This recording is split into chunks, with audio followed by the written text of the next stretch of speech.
मैं नहीं जानता कि आप क्या समझ रहे हैं मैं कौन हूँ और क्या आशा करने जा रहे हैं कि मैं क्या कहने जा रहा हूँ। आप शायद सोचते हो कि मैं इस नाटक में कोई निश्चित इकाई हूँ, अभिनेता, प्रस्तुतकर्ता, व्यवस्थापक या कुछ और। परंतु मैं अपने संबंध में निश्चित रूप से कुछ नहीं कह सकता। उसी तरह जैसे इस नाटक के संबंध में मैं कुछ नहीं कह सकता, क्योंकि ये नाटक भी अपने में ही मेरी तरह अनिश्चित है। अनिश्चित होने का कारण ये है कि परंतु कारण की बात करना ही बेकार है। कारण हर चीज़ का कुछ ना कुछ होता है। हालांकि ये आवश्यक नहीं कि जो कारण दिया जाए वास्तव में वही कारण हो। और जब मैं अपने ही संबंध में निश्चित नहीं हूँ तो किसी और चीज़ के कारण अकारण के संबंध में कैसे निश्चित हो सकता हूँ।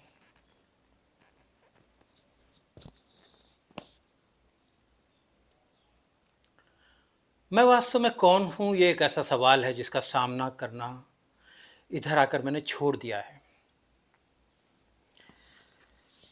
जो मैं इस मंच पर हूँ वो यहाँ से बाहर नहीं हूँ,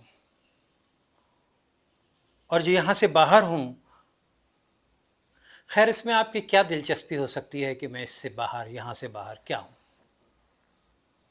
शायद अपने बारे में मैं इतना ही कह देना काफ़ी है मेरी तरफ से कि सड़क के फुटपाथ पर चलते आप अचानक जिस आदमी से टकरा जाते हैं वो आदमी मैं हूँ। आप सिर्फ घूर कर मुझे देख लेते हैं, इसके अलावा आपका मुझसे कोई मतलब नहीं। आप कोई मतलब नहीं रखते मुझसे कि मैं कहाँ रहता हूँ, मैं क्या काम करता हूँ, किस किस से मिलता हूँ, किन किन परिस्थितियों में जीता हूँ। आप मतलब नहीं रखते क्योंकि क्योंकि मैं भी आपसे मतलब नहीं रखता। और टकराने के क्षण में आप मेरे लिए वही होते हैं जो मैं आपके लिए होता हूँ। इसलिए जहाँ इस समय मैं खड़ा हूँ वहाँ मेरी जगह आप भी खड़े हो सकते थे। दो टकराने वाले व्यक्ति होने के नाते आप में और मुझ में बहुत बड़ी समानता है। यही समानता आप में और उसमें, उसमें और उस दूसरे में और मुझ में। बहरहाल इस गणित की पहेली में कुछ नहीं रखा है। बात इतनी सी है कि विभाजित होकर मैं किसी न किसी अंश में आप में से हर एक व्यक्ति में हूँ। और यही कारण है कि नाटक के बाहर हो या अंदर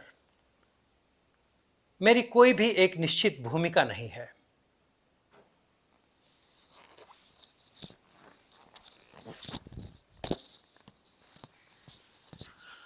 मैंने कहा था कि यह नाटक भी मेरी ही तरह अनिश्चित है।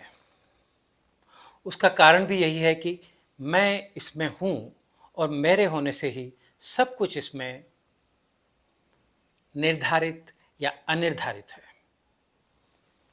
एक विशेष परिवार, उसकी विशेष परिस्थितियाँ, परिवार दूसरे होने से परिस्थितियाँ बदल जाती, मैं वहीं रहता। इसी तरह सब कुछ निर्धारित करता।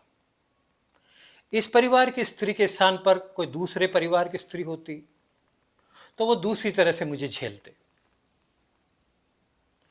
या वो स्त्री मेरी भूमिका ले लेती और मैं उसकी भूमिका लेकर उसे झेलता। नाटक का अंत फिर भी इतना ही अनिश्चित होता और ये निर्णय करना उतना ही कठिन होता कि इसमें मुख्य भूमिका किसकी थी, मेरी, उस स्त्री की, या परिस्थितियों की, या तीनों के बीच उठते कुछ सवालों की।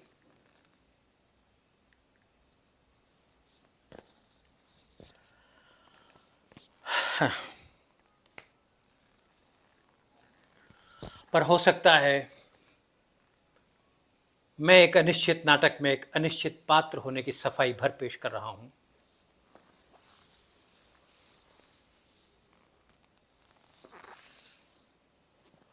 हो सकता है ये नाटक एक निश्चित रूप ले सकता हो, किन्हीं पात्रों को निकाल देने से, एक दो पात्र और जोड़ देने से, कुछ भूमिकाएं बदल देने से, या परिस्थितियों में थोड़ा हेर फेर कर देने से। हो सकता है आप पूरा देखने के बाद या उससे पहले ही कुछ सुझाव दे सकें संबंध में। इस अनिश्चित पात्र से आपकी भेंट इस दौरान कई बार होगी।